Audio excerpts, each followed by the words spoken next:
Just 4 years ago, our national debt seemed out of control, growing by nearly $1 million every minute. Today, it's growing by $2.5 million a minute, and every single taxpayer is on the hook for $128,000. It's like having a full mortgage payment, but without the house.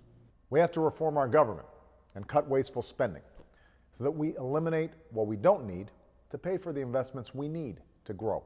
We're not interested in actually rubber stamping these elevated spending levels that President Obama pushed through Congress 2 years ago. The showdown is taking place in Washington, D.C., and the winner of this battle may win the path to the White House. So this is going to be political gamesmanship of the highest order. While our national debt is crushing homeowners and taxpayers, does Washington even have a viable solution?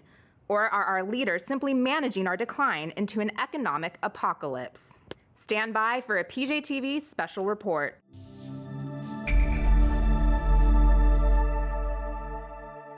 Over the last 2 years, Congress has added more than $2.7 trillion to the national debt, including a national deficit that will reach a record $1.65 trillion. Heeding the call of the November midterm elections, House Republicans have taken their mandate and are pushing for aggressive cuts this session to rein in government spending and curb the growing debt. But will their efforts be enough? Can Washington put itself on a budget? And what do these dangerous deficits mean for you? The debt picture is extremely frightening. Brian Riedl is one of the Heritage Foundation's experts on government spending and was one of the first conservatives to break with President George W. Bush over runaway spending. As of a couple of years ago, the national debt was $6 trillion, which seems enormous until you realize that by the end of this decade, it might be $23 trillion. If that number is too big to comprehend, look at it this way. The debt by the end of this decade will be about $160,000 for every household in America. In the last decade, federal spending has increased from $21,875 in 2000 to more than $30,543 per household in 2010.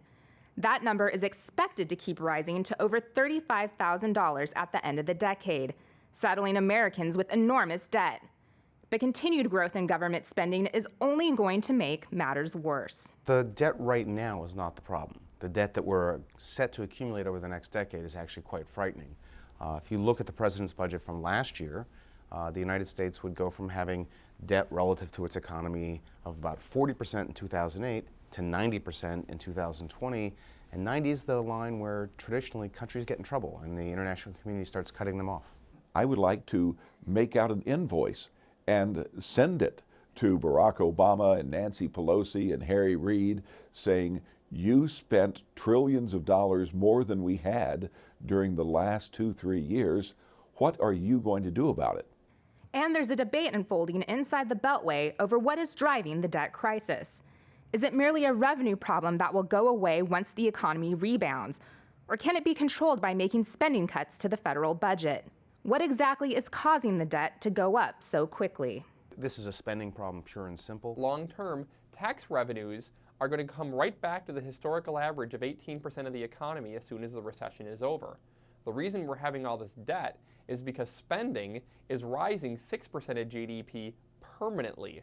And it's that 6% of GDP permanent rise in spending that's causing all these trillions and trillions of dollars in new debt. And recent poll numbers show that Americans are ready to make the tough decisions about spending.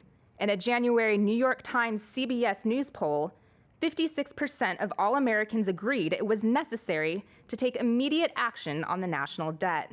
Allison Acosta-Frazier of the Heritage Foundation describes a grim picture if Congress fails to act, saying, unless Congress changes course on spending, every income tax rate will have to more than double according to the Congressional Budget Office. Every American, especially younger generations, would have a permanently lower standard of living. There is no way to tax ourselves out of this deficit without really crashing the economy. Over the long term, the Congressional Budget Office said we would have to put the middle class into a 63% tax bracket and the upper class and small businesses into an 88% tax bracket in order to pay for all the projected spending. That would grind the economy to a halt. Former Congressional Budget Office Director Douglas Holtz-Eakin explains how it's now time for Republicans to present their spending cuts. Republicans will get to put together their budget in the House in particular And I think that's the place where they make the philosophical statement that we should have a smaller, more contained government. While both sides of the aisle agree on the scope of our debt problem, there's a fight brewing over exactly how to solve the crisis. And that battle will be played out right here on Capitol Hill, where Republicans and Democrats will offer two contrasting visions of the country's fiscal future to the American people. The Republicans seem to have a vision of let's tackle spending. It's beginning with tackling some of the domestic discretionary spending, like we've seen the $100 billion in cuts from the domestic discretionary program.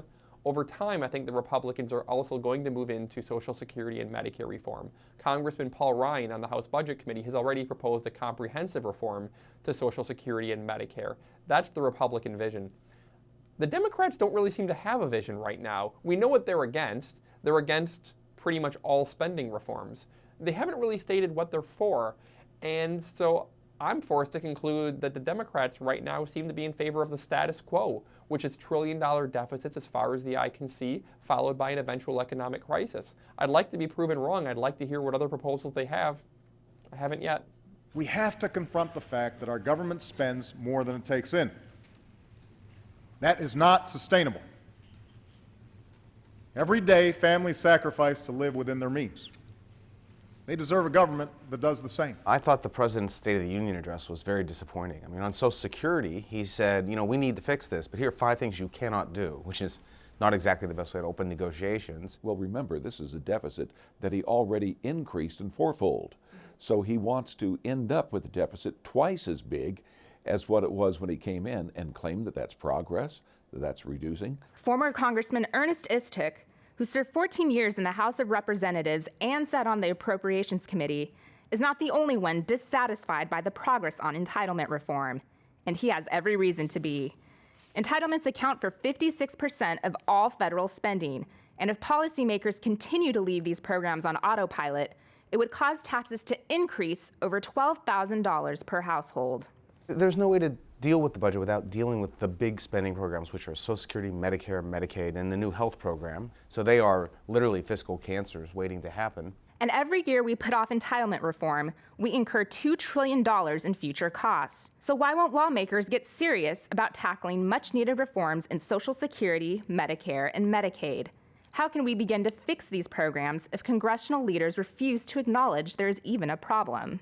When we start talking about the debt, the first thing people do is run to Social Security. Social Security is a program that works, and it's fully funded for the next 40 years. Stop picking on Social Security. That's demonstrably not true, that Social Security is not in crisis.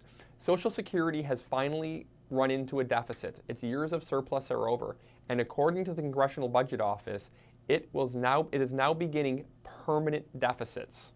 That's going to grow to hundreds of billions of dollars per year and eventually trillions of dollars per year. Over the whole next 75 years, it's an $8 trillion hole in Social Security. So to say that's not part of the problem just doesn't make any sense mathematically. I think the President believes that he's got the politics right. He's not going to do these tough spending cuts. He's going to talk about the problem but really not address it and hopefully get reelected. That strategy now seems clear. Both are doing what they think is best for them. We'll see who wins. The impact of this battle will be felt far beyond the Beltway. Wall Street, and ultimately Main Street, could be in peril. If we don't do something about spending and deficits, eventually these trillion-dollar deficits are going to add up. And at some point, the bond market is going to get very nervous about lending us this much money. And that's when you start to see an economic crisis kind of like Greece, where people are afraid to lend the United States government money, interest rates starts to go up, and then Congress is pressured to make immediate, deep spending cuts or tax increases. And if a bipartisan solution can't be agreed upon, there will likely be bipartisan consequences. Jason Peuquet of the Committee for a Responsible Federal Budget explains. Liberal agenda will be sacrificed, as will the conservative agenda. No one will be able to do anything because we'll be locked into paying enormous interest on our debt to foreigners and to investors in the United States abroad. And we really won't have that budget flexibility that is so key. And if they don't do enough at that point, then 2 or 3 years later, you have another economic crisis. Once the debt gets up to about 90% of GDP, which we're facing in a couple years, economists have said that's when the economic growth rate gets cut in half. So this is some pretty serious stuff.